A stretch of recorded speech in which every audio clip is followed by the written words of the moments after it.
Afrika'nın en sıra dışı ülkelerinden birisi olan Ekvador Ginesi'ne hoş geldiniz. 28.051 kilometrekarelik yüz ölçümüyle kıtanın en küçük ülkelerinden birisi olan bu ülke sadece Kamerun ve Gabon'la sınır paylaşıyor. Tam bu noktada size bir soru sormak istiyorum. Sizce ülkenin başkenti nerede konumlanmış olabilir? Ana karanın tam ortasında mı, yoksa Atlantik Okyanusu'na sınırı bulunan bir liman şehrinde mi? Eğer iki seçenekten birini seçtiyseniz ne yazık ki yanlış bir tahminde bulundunuz. Çünkü Ekvator Ginesi'nin başkenti Anakara sınırlarında bulunmuyor. Anakara ve adalar olmak üzere iki ayrı bölümden oluşuyor. Ekvator Ginesi'nin Anakara bölümü Rio Muni olarak adlandırılır. Adalar ise Kamerun kıyısının kuzeyinde yer alan Bioko Adası ve Bioko'dan yaklaşık 660 kilometre güneybatıda bulunan Annabon Adası'nı içerir. Ülkenin başkenti Malabon'un da bulunduğu Bioko Adası, ülkeden çok uzakta ve Anakara'nın kuzeybatısında yer alıyor. Hatta Malabon'un aslında Kamerun'a daha yakın olduğunu söyleyebilirim. Bu durum Malabo'yu savunması zor bir başkent haline dönüştürdüğü gibi aynı zamanda istilaya açık bir başkent haline getiriyor. Dolayısıyla Ekvator Ginesi bu durumdan memnun değil ve başkentlerini Anakara sınırları içerisinde bulunan Oyala'ya taşımak istiyor. İşin ilginç yanı ise bu başkentin 2020 yılında bitmesi gerekiyordu.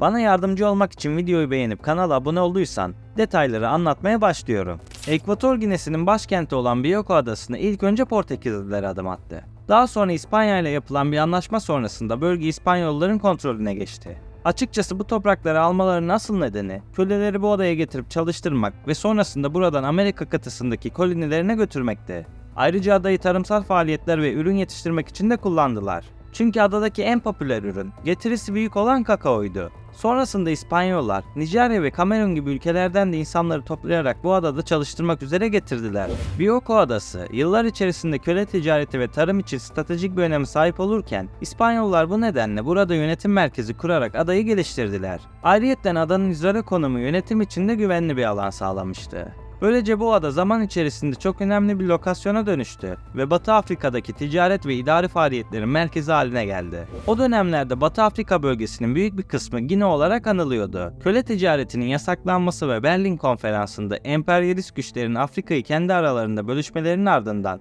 bölge İspanyol Ginesi adını aldı ve Afrika'nın bazı bölgeleri de benzer şekilde isimlendirildi. Egemenliğin kazanılmasının ardından ülkeye Ekvator Ginesi denilse de aslında bu ülke Ekvator çizgisinin kuzeyinde yer alıyor. Ama yeterince yakın olduğu için ne de olsa Ekvator çizgisine yakınız, bu adı kullanalım demişler. Velhasıl tarihlerin çoğunda ekonomileri ağırlıklı olarak ormancılık ve balıkçılığa dayanmasına rağmen 1995 yılına gelindiğinde kıyılarında tonlarca petrol keşfettiler ve her şey değişti. Aniden Afrika'nın en büyük 10 petrol ihracatçısından birisi oldular ve bugün ihracatlarının %95'i ham petrol ve hidrokarbon üretiminden oluşuyor. Öte yandan ülkenin nüfusu o kadar az ki tüm bu keşifler onlara gelir artışı olarak yansıdı. Fakat bu sonsuza kadar devam edebilecek bir refah değil. Çünkü petrolün 2035 yılında tükenmesi bekleniyor. Tam da bu yüzden dolayı hükümet gelir kaynaklarını ve endüstrilerini zamanda olmadan çeşitlendirmeyi amaçlayan 2020 planı adında bir strateji uygulamıştı. Ülkenin nüfusu yaklaşık 1.200.000 civarında ve kişi başına düşen geliri de 2016 itibariyle Afrika'da en yüksek gelire sahipler.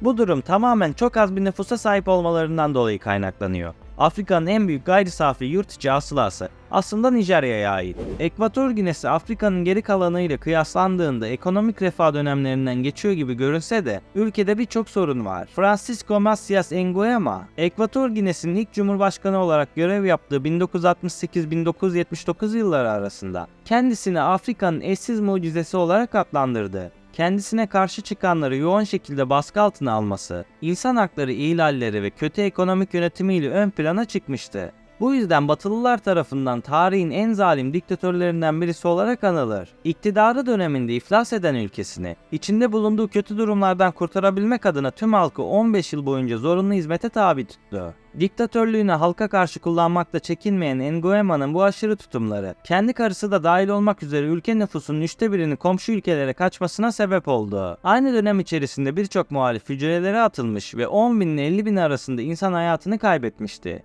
İşin daha da ilginç yanıysa, iktidarının son dönemlerinde tüm kiliseleri kapatarak dini ayinlere son veren Nguema, ülkesinin ateist bir ülke olduğunu açıklamıştı. 1979'da yeğeni tarafından yapılan bir darbeyle devrildi ve soykırım, insan hakları ihlali, kamu malını zimmetine geçirme gibi konulardan 101 kez idama mahkum edildi. Nguema'nın sonunu söylemek YouTube kurallarına aykırı olduğu için paylaşamıyorum, fakat ilgilenenler araştırabilir. karmaya inanır mısınız bilmem ama kendisi yaşattıklarını yaşayarak idam edildi. Onun hakkında daha da ilginç bir bilgi verecek olursam, çocuklarını Kuzey Kore'de büyütmüş ve Korece öğretmişti. Kızı Monica tüm bunları kendisine ait olan bir anı kitabında paylaşmıştı. Günümüze gelecek olursak ülkede diktatörlüğün hala devam ettiğini söyleyebilirim. Çünkü yerine gelen yeğeni hala görevde. Evet, şu anda 81 yaşında ve 1979 yılından bu yana görevini yürütüyor. Bu da onu dünyanın en uzun süre Cumhurbaşkanlığı görevi yapan insan haline dönüştürüyor. Onun yönetimindeki devlet radyosu, Temmuz 2003'te yaptığı yayında Obiang'ı ülkenin tanrısı ilan etmişti. O yayında başkanın insanlar ve nesneler üzerinde tüm yetkiye sahip olduğu anlatıldığı gibi, aynı zamanda başkanın yüce tanrı ile sürekli temas halinde olduğu da ifade edildi. Fakat Obiang'ın rakipleri onu tanrı olarak görmediği gibi kendisini yamyamlıkla suçluyor. Obiang yönetimindeki ihlaller arasında güvenlik güçleri tarafından yapılan yasa dışı öldürmeler, hükümetin onayladığı adam kaçırmalar, mahkumlara ve tutuklulara işkence yapılması gibi şeyler olsa da galiba ülkenin vatandaşları en azından amcası kadar acımasız değil diyorlar ki görevine hala devam edebiliyor. Şu ana kadar sizlerle paylaştığım tüm bilgileri düşününce Ekvator Ginesi'nin gerçekten de sıra dışı yöneticilere sahip olduğunu söyleyebilirim. Ancak yeni başkana haksızlık etmeyelim. Bunca şeye rağmen ülkesinin altyapı sorunlarıyla ilgileniyor ve başkenti Anakara'yı taşımayı düşünüyor. Ama sadece düşünüyor desem de yeridir. Proje ilk kez duyurulduğunda Başkan Obiang, başkenti taşımak için en büyük nedeninin güvenlik sorunu olduğunu söyledi. Yeni başkentin Obiang için bir güvenli sığınak olarak inşa edildiği ve muhtemel darbe girişimlerine karşı bir önlem olarak planlandığını söylesek pek de yanlış sayılmaz. Obiang'ın 2004 yılında yaşanan bir darbe girişiminden kıl payı kurtulduğu ve bu olayın ardından başkenti taşıma fikrinin ortaya çıktığı bilinen bir gerçek. Saldırılara ve tehlikelere açık olan ada başkentin aksine yeni yapılan başkent, kıyıdan yaklaşık 125 kilometre uzaklıkta yer alacak. Oyala'da kurulan ve sıfırdan inşa edilen 600 milyon dolarlık yeni başkent, 200 bin kadar insana ev sahipliği yapacak. Ayrıca şehirde yeni bir başkanlık sarayı, parlamento binası, katedral ve 400 odalı 5 yıldızlı bir otel yer alacak. Ne yazık ki şehrin inşasında kullanılan neredeyse her şey ithal ediliyor ve bu da kentin inşası için gereken fonların, petrol rezervlerinin satışlarından gerçekleştiği anlamına geliyor. Öte yandan kentin inşaatını 2015 yılında başlandı ve bugüne kadar yaklaşık 2000 hektarlık orman alanı katledilmesine rağmen proje hala tamamlanmadı. 2020 yılında tamamlanması planlanan şehirde sadece birkaç hükümet binası, birkaç otel ve kilise dışında planlanan inşaatların hiçbirisi maddi nedenlerden dolayı tamamlanmadı. 2024 yılına girecek olduğumuz şu günlerde başkent hala taşınmış değil ve milyon dolarlık yatırımlar boşa gitmiş durumda. Olayla alakalı yeni gelişmeler var mı diye araştırma yapsam da ne yazık ki bu konu hakkında hiçbir yeni gelişmenin olmadığını söyleyebilirim. Google Earth kullanarak Oyala'ya bakacak olursanız tamamlanmamış bir şehirden daha fazlasını göremeyeceksiniz. Ancak başkent taşıma videoları ilginizi çekiyorsa kanalda Mısır ve Endonezya'nın neden başkentlerini taşıdığına dair videolar da mevcut. Dilerseniz onları da izleyebilirsiniz. Beni buraya kadar dinlediğiniz için teşekkür ederim. Videoyu beğenmeyi ve 50.000 yolunda destek olmak için kanala abone olmayı unutmayın. Bir sonraki videoda görüşmek üzere. Kendinize iyi bakın, sağlıkla ve barışta kalın.